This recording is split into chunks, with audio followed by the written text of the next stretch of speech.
I was thinking about this, and I think that there's a lot of people where they play or enjoy a certain type of character. And you go to learn some new character, and as you're learning them, you hit a plateau quickly. And you think to yourself, well, in this other game or with this other character, I was learning so fast, and now I'm really struggling. What's happening? I don't know what's going on here. So Hitachi did a stream yesterday where he was talking about being plateaued, and I thought it was interesting. In his case, all of the characters he plays are relatively straightforward, characters with really good buttons, really simple offense. They don't really have to consider resources that heavily. They don't really have to think about like what space or whatever on position on the screen that they're super bad at, because they're pretty well rounded. So then in Pulsar, he's playing Robokai.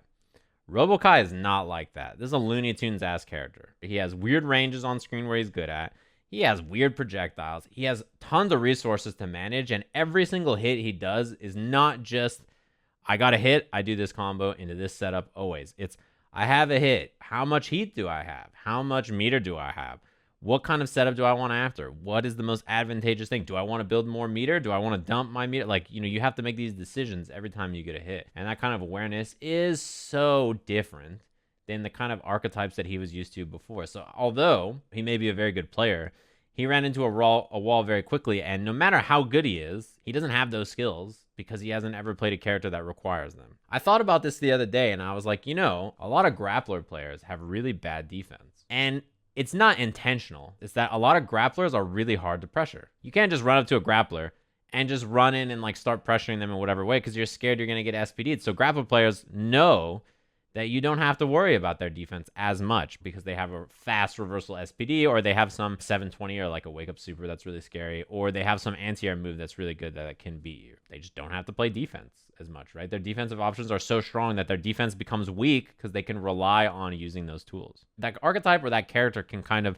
prevent you from having to learn that skill. Even within the same archetype, you might have completely different skills. Let's say that your archetype that you like to play is rushdown characters, right? And you play really fast 50-50 characters. You like high-low mix-ups all day. If you go to a new game and you're like, oh, this new rushdown character fits my style perfectly, I'm going to play this character and beat up all my friends. So you go to pick this character, but their offense is not 50-50 high-low, it's strike or throw. It's like plus frames, right? All my character does is get plus frames, and I either frame trap you or throw you. You might actually really struggle to play that character. It's in the same archetype, right? They're both rushdown characters. Both want to get in and maul you and kill you, but they do it in such a different way that you might not be able to run offense that's frame traps and throws. That might not be your specialty. Those are skills that you just didn't have to build with that other character, or maybe you didn't feel the need to build because the character before didn't require them. But it's not like you think to yourself, oh, I will not learn how to run offense that's strike or throw. It's that you never even have to consider it. For me, an archetype that I've never played and I've never enjoyed playing is big slow grappler guy. I've played basically every archetype you can play, I think. I've never played big slow grappler guy. So if I did play it, I would really struggle to play it because I have no skill set built to do it. So one thing that's interesting to consider is that when you plateau or when you find yourself getting near a plateau, it might be because there are skills missing or things that you need to refine that you didn't even realize existed because you played different archetypes before. Like in Hotashi's case, it's not his fault he didn't learn certain skills playing Elfeld and Eltnum and the other characters he played. He just didn't know. He was like, I had no idea that these are all things that I should have learned. He was like, my character's bad because he doesn't get this, this, this, and this. And everybody else is like, what? No, nobody else gets that. What are you talking about? Characters don't get those things. And he kind of had the realization like, oh shit, my other character was so good. She just had everything. And like, it's funny to meme like, oh, LFL players, but it is in actuality, it can happen with almost any archetype. Like people say stuff like, hey, Sajam, I want to learn how to be fundamentally sound. Should I pick this character or that character or the? I don't think that, you should worry about that when you're picking a character because eventually you will have to get fundamentally sound with whatever character you play. And no matter who you pick, they will excel at certain avenues and struggle in certain ways. But managing resources is its own thing. It requires you to think differently about your decisions in a match. It requires you to think differently about how you get knockdowns and what you want to do. For instance, I played Sin, right? Deciding whether to eat or whether to take Oki when you have like 25% food meter left or something. It's one of those things, where it's extremely situational. It depends entirely on their meter, their resources, where you are in the round, how much health they have, whether or not your character wins neutral. For instance, I would be much happier returning to neutral and eating against a character where I dominate mid-range than a character where I lose mid-range. I think in some cases, recognizing that you've plateaued is easy, but recognizing the issues is hard. It depends on the person.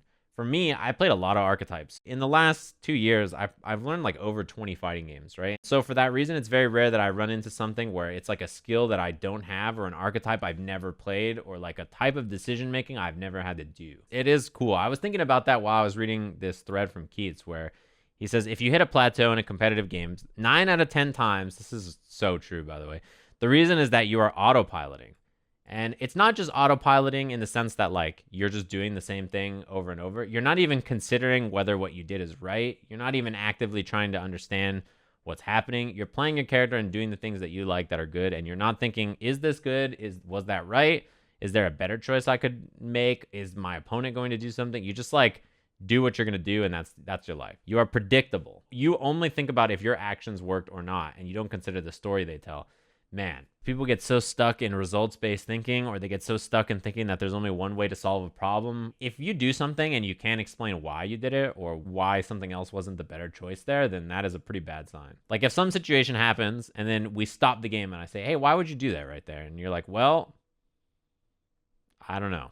That's a dangerous answer. You should have an idea. Like, well, I did this because it usually beats this, this, and this. Or I thought you were going to do this, so that I went for this reason or this. And like, I think that it works like this. Or, you should have like an idea behind your actions. It's very easy to autopilot. In fact, it takes effort not to, right? You have to force yourself not to autopilot. But yeah, as you get better and you learn more things with your character, you do have a better autopilot. That's sort of the nature of the game, right? The better you get, the more things you can do that are good without thinking. So you only have to stop yourself from autopiloting when it's actually important. You should find yourself actively thinking and trying to change yourself while you're playing, especially if things aren't working. Or even if things are, but then the situation has changed, you should recognize what's happening to cause that. But to continue the thread, he says, at a certain level of play, being able to play very well, which Hotashi kind of had this in his talk, right? He's like, I could play well and keep up. And everybody's like, sure, but where's your path to improvement? If you play well enough that you no longer have to think about the game rules or controls, it's time to start paying attention to the human beings behind the controls of the opponent's character. This is a big one. Once your autopilot is good, you just do what you're going to do and it feels great and you're flying around the screen doing your best options that don't require your brain. You're just thinking, what is he doing here? What's he trying to do? What's his objective? Who's the attacker and who's the defender? Where do you want to stand on screen? Where do they want to stand on screen? That's a pretty important one.